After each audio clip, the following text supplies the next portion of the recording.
Hello ka-trade, kumusta? Dito sa video na ito, ituturo ko sa inyo kung paano mag-trade, paano mag-buy and sell ng crypto or Bitcoin dito sa XM MetaTrader 4.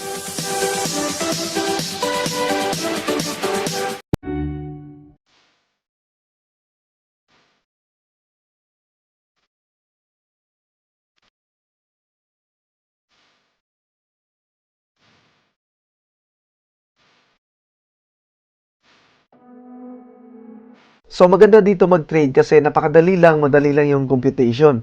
Bibili tayo ngayon ng Bitcoin kasi yung price ng Bitcoin ngayon ay bumaba. So galing siyang 27,000, umabot na ngayon ng ayan, 30,000. Ipat natin sa day 1. Umabot na yan ng 30,000 dito banda. Ayan, nag-32 pa nga.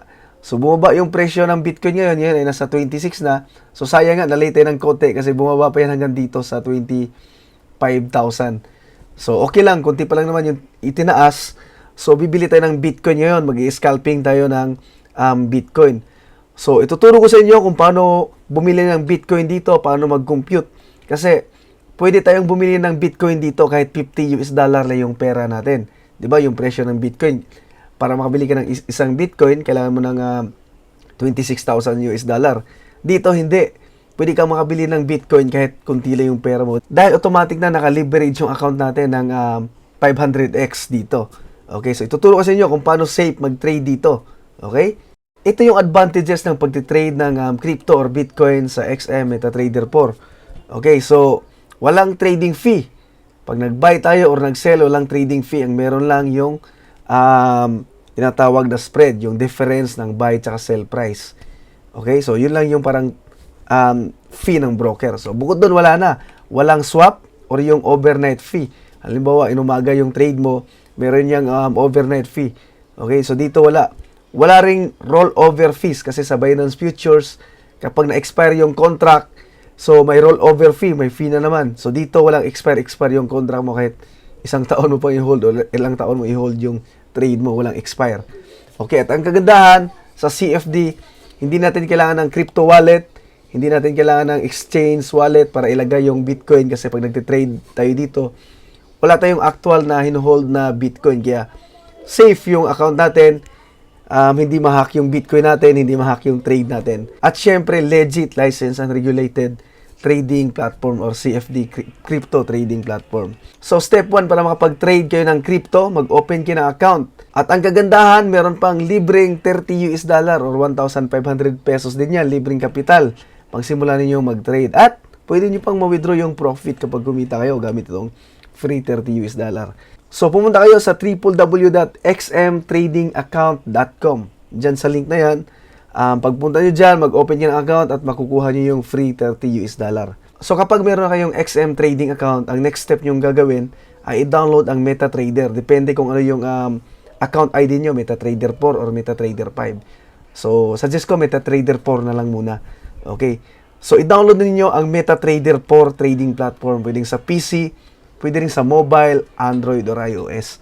So, para ma-download ito, pumunta lang kayo sa www.xmmetatrader.com. Tapos, i-download niyo.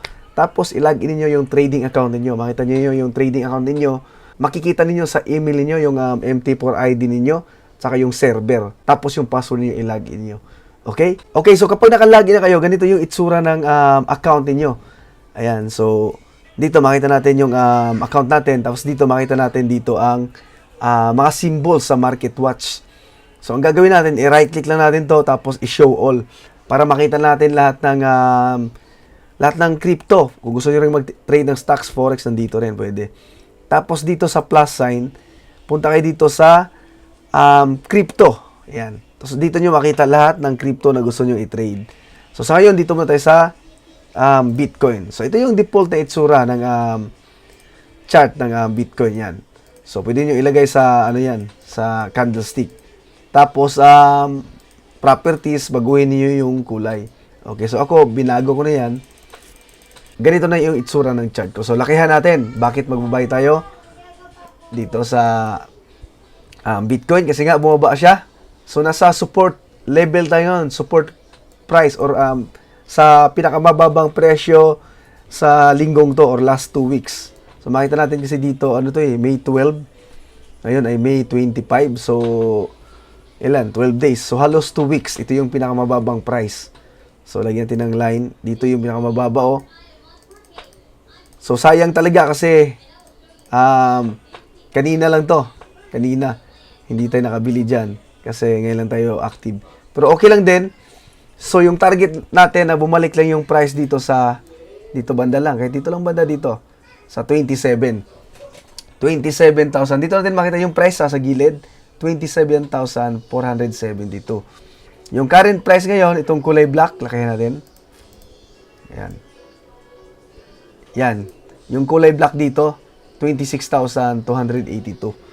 Ayan. Yan yung current price. So, ilang US dollar pa, ilang value pa, ilan pa yung price para umabot dito sa target natin. So, yan, ituturo ko sa inyo paano mag-compute dito ng pwede nating kitain at paano i-compute natin yung pwede nating i-risk or parang i-invest na pwedeng malugi. Tapos, magkano naman yung pwede nating kitain. Okay? Okay, so ituturuan ko kayo kung paano mag-compute ng trade natin. So, ito yung balance natin. Nag-deposit lang tayo ng 550 US dollar. So, ito lang yung i-risk natin or i-invest ko dito. Kasi sabi ko sa inyo kanina, leverage yung account natin dito times 500. So, yung sabi ko sa inyo kanina, kaya nyo bumili ng 1 Bitcoin dito kahit 50 US dollar lang yung pera ninyo. Pero, konting bagsak lang din nun, masusunog na or malos na agad yung 50 US dollar nyo kasi masyadong maliit. Bumagsak lang ng 50 US dollar yung presyo ng Bitcoin, wala na yung capital niyo kasi gumamit na yung leverage. Pero kung gusto niyo dito bumili ng isang Bitcoin tapos kahit bumagsak yung presyo basta naka-hold kayo, di kayo malulugi, mag-deposit kayo ng kung magkano yung Bitcoin ngayon, 26,000. So, bumili lang kayo ng isang Bitcoin. So, 1:1 lang yung leverage, yung deposit niyo kung magkano yung presyo ng Bitcoin. So, hanggat hindi naging zero yung value ng Bitcoin, hindi malulugi yung account niyo. Pero dito, sa trade natin dito, nag-deposit lang tayo ng 550 US dollar. Ito yung i-risk natin. Na ang target naman natin dito ay kumita tayo ng mga 1,000 US dollar. Mahigit naman. So, hindi na masama. Nag-invest tayo ng, magkano to? Nasa mga mga 28,000 pesos. At pag tumaas naman yung presyo ng Bitcoin, pwede naman akong kumita ng 50,000 pesos. Pero pwede ako malugi ng 28,000 pesos. Pero pag kumita naman, 28,000 pesos. So, paano? Paano yung computation? So, dito, walang trading fee, walang swap or overnight fee, walang contract. So, walang rollover fee. Pero merong spread. So, makita natin, points to. Pero, kung sa US dollar yan, 20 yan. So, tanggalin mo lang yung yung huli, yung nasa harap lang. So, 20 US dollar yung spread. Ayan. So, yun yung difference ng buy at sell price. Ito yung sell price, ito naman yung buy price. So, dito pwede tayo mag-buy at mag-sell kasi wala tayong hinahawakang crypto dito, yung price lang. Kasi yun lang naman talaga, kikita lang naman talaga tayo sa pagtaas at pagbaba ng presyo. Kaya di natin kailangan mag-hold or may hawak na actual na crypto. Okay? So, ngayon, magkano yung ilalagay natin dito or iti-trade natin? So, ang babasihan na natin ay 1 Bitcoin lagi yung trade natin. Okay? Bakit? Kasi, kapag nag-trade tayo ng 1 Bitcoin, pag bumili tayo ng 1 Bitcoin, so, bawat 1 US dollar na pagtaas ng presyo, bawat 1 USD, ayan, 1 US dollar dyan, bawat 1 US dollar, so, ang profit din natin, 1 US dollar din. Di ba? So, madali siyang kwentahin. Kapag bumaba naman, malulugi naman tayo ng 1 US dollar din. So, madali lang kwentahin 1 Bitcoin. Okay, pero kapag 0.5 Bitcoin yung nilagay nyo dyan, trade nyo, so 0.5 US dollar din yung kikitain nyo bawat pagtaas ng 1 US dollar na presyo ng Bitcoin or pagbaba. Okay, so yung target natin, ilang US dollar yung target natin para tumaas yung Bitcoin. So, kuhanin natin itong crosshair. Tapat natin dito sa price ngayon. Click natin, tapos i-drag natin hanggang dito sa taas. So, makita natin, nakalagay dyan sa gitna, kung nakikita ninyo, 114,791. Okay? So, ang gagawin natin dyan, tanggalin lang natin yung dalawang digit sa dulo. Okay, kasi points kasi yan. Para ang matira, yun na yung value ng US dollar. So, ibig sabihin, 1,147. 1,147. So, yan yung target natin kapag tumaas yung presyo ng Bitcoin, tumaas hanggang dito sa nilagyan natin ng marka. So, yun yung target natin. So, kapag bumagsak naman yung Bitcoin, base sa analyze natin na ito yung pinakamababang level dito, sa price na ito, dito sa 25,835, na sana, hindi niya na ma-break yan or hindi na babagsak dyan. So, kasi kapag bumagsak dito, magkano yung malulugi natin? Okay? So, ganun. Kuha natin yung crosshair, galing dito sa price. Kapag bumagsak yan dito, lumusot dito, lagyan natin dito sa baba. Ayan. So, 500, mali. So, 55,068. Tanggalin natin yung dalawang digit, so 550. Ayan, so dito, minus 550 US dollar. Ayan. So, ito, plus naman ito pag nag-profit tayo. So, kaya, nag-deposit lang ako ng 550 US dollar, di ba? Kasi, yan na yung i-risk ko or i-invest ko. So, ang analysis ko dito, na yung crypto or Bitcoin ay tataas yung presyo, ayan, at kikita ko ng 1,147. So, magkano yan? Nasa mga 60,000 pesos din yan. Or, tama, mga ganun. Kulang-kulang, more or less. Pero kapag nalugi naman ako, malugi naman ako ng mga kulang-kulang mga 28,000 pesos. Okay, so madali lang siyang kwentahin, di ba? So, kapag yung trading nyo ay, yung lot size niyo ay 1 or 1 Bitcoin. Okay? So, kung gusto niyo na hindi 1 US dollar, yung kwenta ng profit niyo sa pagtaas or pagbaba, gusto niyo ng 0.5, so baguhin niyo ito, 0.5 lang, kalahati or kalahati. So, kayo na mag-compute. Ito ay standard lang. So, pinakita ko lang sa inyo, ito, napakadaling intindihin ha. Nakikita natin kung ilang dollar yung pwedeng itaas, yun din yung kita natin. Kasi 1 lots yung trade natin. Kung magkano yung ibaba, yun din yung malugi natin. Kapag bumaba yung Bitcoin hanggang dito sa 500, pag bumaba ng 550 US dollar, so, syempre, malugi na yung investment natin or masunog yung account natin. So, dapat mag-analyze kayo na sa tingin niyo hindi na siya babagsak sa presyo na yun. Pero syempre, nangyayari pa rin yun. Pero yun nga, ito, ang trend ng Bitcoin ngayon ay unti-unti nang nag-uptrend. So, ang gagawin nating trade ay buy lang. Maghintay lang tayo kapag bumaba. Okay, so napakadali lang. Ngayon, magte-trade na tayo. Okay, so ipakita ko sa inyo mag-trade, ha? So, tanggalin natin yung mga ano natin. Okay? So, ito, nakalagay dyan, sell, saka buy. So, lagyan lang natin dyan 1. Pindot natin ang buy button. So, kapag first time nyo pang mag-trade sa account nyo, i-accept nyo to. Okay. So, click nyo yung buy. Ayan, so ganun lang kadali. So, makita natin dito, kung napapansin niyo meron tayo agad na negative profit. Kasi yun yung spread. Ba? Ito yung difference ng buy at sell price. So, negative 27 US dollar agad tayo. So, yun. Nakapag-open na tayo ng trade ng Bitcoin. Lakayan natin. Ayan. So, nakapag-invest na tayo. Bumili tayo ng 1 Bitcoin.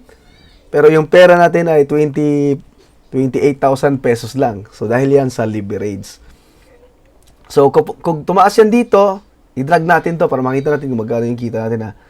Tapat natin yung mouse natin, click natin, i-hold, tapos i-drag natin pataas. Kahit dito lang banda, magkano. So, tapat natin yung mouse natin dito. Ito yung take profit level natin. Ayan. Profit, 1,091.86 US dollar. So, tama yung computation natin.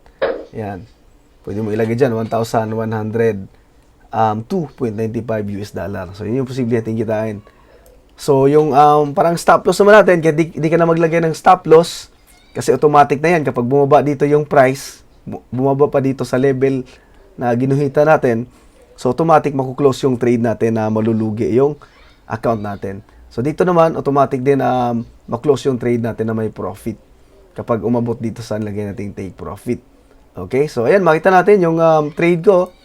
Ayan, mag-profit na tayo ng 30, mabot ng 30 US dollar, 25 US dollar yung profit. Ayan, so ganun lang dali, mag-trade dito ng crypto.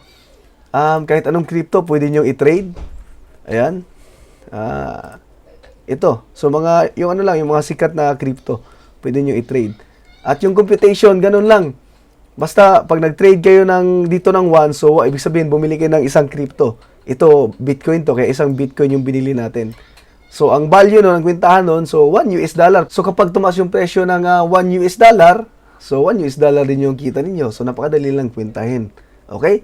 So, yun lang ka-trade para sa video na ito. Kung gusto nyo, huwag nyo kalimutan mag-subscribe sa YouTube channel ko para lagi kayong updated pag may mga bagong videos ako about trading. Salamat. Bye-bye.